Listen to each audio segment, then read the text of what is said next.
সবাইকে Sana's smile education সেন্টারে স্বাগত জানিয়ে আজকের ক্লাসটি শুরু করছি।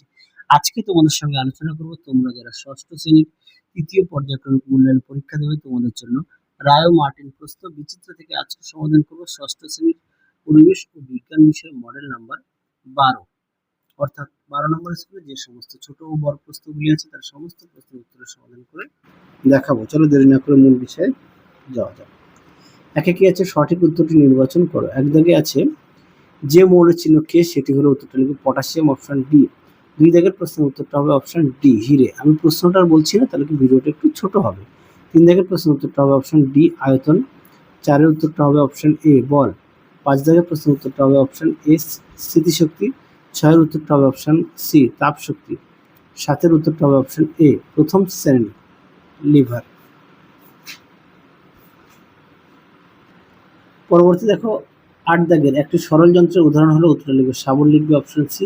9 দাগে দেখো এককোষী জীবের রাজ্যকে বলা হয়, উত্তরটা লিখবে মনের অপশন এ। 10 দাগের প্রশ্নের উত্তরটা হবে অপশন সি ফার্ন। 11 দাগের প্রশ্নের উত্তরটা হবে তেলাপিয়া, অপশন বি। 12 দাগের প্রশ্নের উত্তরটা হবে অপশন ডি সবকটি হবে এর মধ্যে। 13 দাগের প্রশ্নের উত্তরটা লিখবে প্লাস্টিক ব্যাগ, অপশন সি। 14 দাগের প্রশ্নের উত্তরটা হবে ডিডিটি, অপশন বি। তোমাদের কাছে একটি প্রশ্ন রাখলাম, কমেন্ট বক্সে অবশ্যই উত্তরটি দেবে। ডিডিটির সম্পূর্ণ নাম কি? ইংলিশে একটু লিখে দিই, ডিডিটি এর ফুল ফর্ম। পরবর্তী দেখো শূন্যস্থান পূরণ করো। কি আছে, এক দিকে ফিল্টার করার পর প্রাপ্ত তরলকে বলা হয় পরিশ্রুত। দুয়ে দেখো উদ্ভিদের বৃদ্ধি পরিমাপ করা হয় অক্সানোমিটার যন্ত্র দিয়ে। তিনে দেখো খাদ্য পিরামিডের এক একটি ধাপকে বলা হয় পুষ্টি স্তর বা ট্রফিক লেভেল। পরবর্তী দেখো 4 দেখো স্ক্রু এর গায়ে যে ধাতব প্যাচ থাকে তা আসলে নততল। 5 দেখো একই বৈশিষ্ট্যযুক্ত জীবকে বলা হয় প্রজাতি। 6 দেখো ইডিস মশা কামড়ে ডেঙ্গি রোগ হয়। 7 দেখো স্বাস্থ্যকেন্দ্র থেকে পাওয়া বজ্রটি হলো ইনজেকশনের সিরিঞ্জ লিখতে পারো বা স্যালাইনের বোতল। পরবর্তী দেখো সত্য মিথ্যা। এক দাগেরটা হবে সত্য, দুইয়েরটা হবে সত্য, তিনেরটা হবে মিথ্যা, চারেরটা হবে সত্য, পাঁচেরটা হবে মিথ্যা, ছয়েরটা হবে মিথ্যা। সঠিক উত্তর হবে গোপালচন্দ্র ভট্টাচার্য। পরবর্তী দেখো 7 দাগের উত্তরটা হবে সত্য। পরবর্তী দেখো 4-এর কি আছে, নিচের প্রশ্নগুলি অতি সংক্ষিপ্ত উত্তর দেওয়া আছে। খাদ্য লবণে কোন কোন মৌল থাকে, উত্তরটা লিখবে সোডিয়াম ও ক্লোরিন। দুয়ে দেখো দাঁড়িপাল্লা দিয়ে কোন রাশির পরিমাপ করা হয়, তোমরা লিখবে ভরের। তিনে দেখো একটি স্পর্শহীন বলের নাম, উত্তরটা লিখবে অভিকর্ষ বল। 4-এ দেখো রেডিওর নব আসলে চক্র না অক্ষদণ্ড, উত্তরটা লিখবে চক্র ও অক্ষদণ্ড।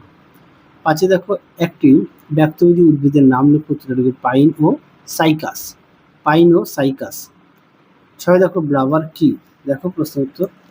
তোমাদের আগের ভিডিওতে সমস্ত বিষয়ের সাজেশন দেওয়া আছে, তোমরা যারা এখনো দেখোনি আমাদের প্লে লিস্টে গেলে সাজেশন পেয়ে যাবে।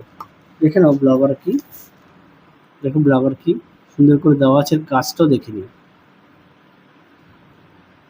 তোমরা অবশ্যই প্রতিটা বিষয়ে পাঠ্য বই খুঁটিয়ে পড়বে। পরবর্তী দেখো 7 দাগের একটি জৈব অভঙ্গুর বর্জ্য পদার্থের নাম লেখো, উত্তর লিখবে প্লাস্টিক বোতল। পরবর্তী দেখো কি আছে, 5 দাগের প্রশ্নগুলো দেখো। একে জলের সংকেতটি লেখো, উত্তর লিখবে H2O। জলের অণুতে অক্সিজেনের যোজ্যতা কত, উত্তর লিখবে 2। দুয়ে দেখো এসআইতে দৈর্ঘ্য ও ভরের এককগুলি লেখো। আচ্ছা, এসআইতে হচ্ছে দৈর্ঘ্য লিখবে মিটার আর ভরের একক লিখবে কিলোগ্রাম। তিনে দেখো গাছ কার থেকে শক্তি পায়, উত্তরটা লিখবে আলোক শক্তি। এই ঘটনা কোন শক্তিতে রূপান্তরিত হয়, উত্তরটা লিখবে আলোক শক্তিকে রাসায়নিক শক্তিতে রূপান্তরিত হয়। আরো একবার বলছি, আলোক শক্তিকে রাসায়নিক শক্তিতে রূপান্তরিত হয়। পরবর্তী দেখো 4 দাগে কি বলেছে, যন্ত্রের পরিচর্যা কিভাবে করবে তার দুটি উপায় লেখো। এই প্রশ্নটি আগের সেটে দেখানো আছে, তা আগে দেখিয়ে দিই। গুরুত্বপূর্ণ একটি প্রশ্ন, তোমরা অবশ্যই ভালো করে পড়বে। দেখো এখানে বেশ কিছু দেওয়া আছে, আমরা এখান থেকে নিয়ে লিখব। পরবর্তী দেখো কি আছে, 5 দাগের প্রদত্ত প্রাণীগুলির মধ্য থেকে মেরুদণ্ডী ও অমেরুদণ্ডী প্রাণীর পৃথক করে লেখো। দেখো প্রথমে দেওয়া আছে কি, ব্যাং, ব্যাং হবে মেরুদণ্ডী। তারপর কি আছে, তারা মাছ, তারা মাছ হবে অক্টোপাস, আর চিংড়ি হবে অমেরুদণ্ডী। আশা করি পেয়ে গেছো। পরে দেখো 6 দাগের মশার জীবনচক্রের দশাগুলির নাম লেখো। দেখো প্রশ্ন উত্তরটি।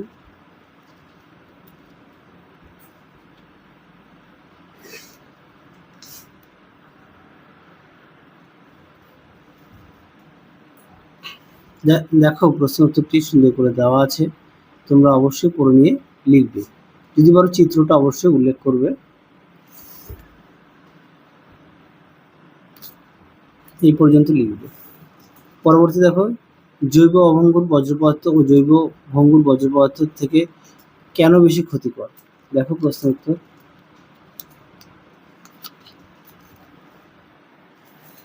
দেখে নাও উত্তরটি। এখান থেকে এই পর্যন্ত উত্তরটি লিখবে।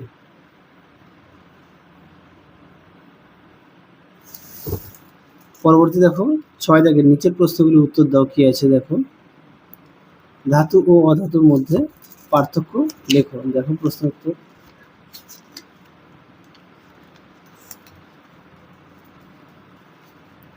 দেখো উত্তরটি, তোমরা অবশ্যই বিষয়গুলো উল্লেখ করবে।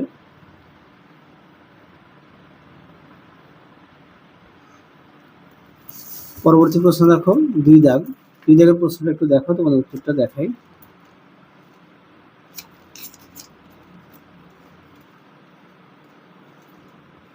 আচ্ছা, এখানে তোমরা একটুখানি জাস্ট সংখ্যাটা একটু চেঞ্জ করে দেবে। হ্যাঁ, প্রশ্নটা একটু দেখে নিও। পরবর্তী দেখো 3 দাগ। 3 দাগের প্রশ্নটা একটু দেখো, তোমাদের উত্তরটা দেখাই। প্রশ্নটা একটু দেখে নিও।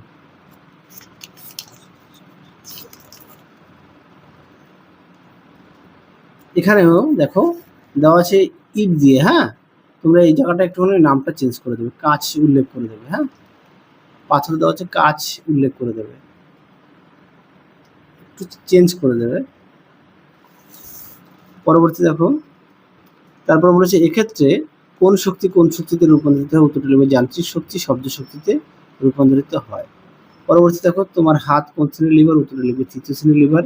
আচ্ছা, তৃতীয় শ্রেণীর লিভারের চিত্রটি তোমাদের আগের ভিডিওতে দেখানো আছে, আর এছাড়া পাঠ্য বইতে তোমরা পেয়ে যাবে, তাও তোমাদের দেখিয়ে দিই। দেখো তৃতীয় শ্রেণীর লিভার, সুন্দর করে চিত্রটি দেওয়া আছে, একটু দেখে নিও। এটা বল, সরি এটা বাধা বা ভার, এটা বল, এটা আলো। পরবর্তী দেখো 5 দাগে, উইপোকা বেশিক্ষণ বাইরে থাকে না কেন? দেখো প্রশ্ন উত্তর। দেখো একই প্রশ্ন, তোমরা উত্তরটা একটু ভালো করে পড়বে, এর মধ্যে পেয়ে যাবে। পরবর্তী দেখো কি আছে, চাষি পিঁপড়েদের প্রিয় খাবার কি? উত্তরটা লিখবে ছত্রাক। 6টা দেখো, এই প্রশ্নটা আগের ভিডিওতে দেখানো আছে, সেই কারণে দেখালাম না, তোমরা একটু দেখে নিও। 7 দাগে দেখো কি বলেছে, প্রদত্ত প্রাণীদের জাত ও একটি করে বৈশিষ্ট্য লেখো। মাকড়সা, শামুক আর সিয়ারচিন। দেখো প্রশ্ন উত্তরটি।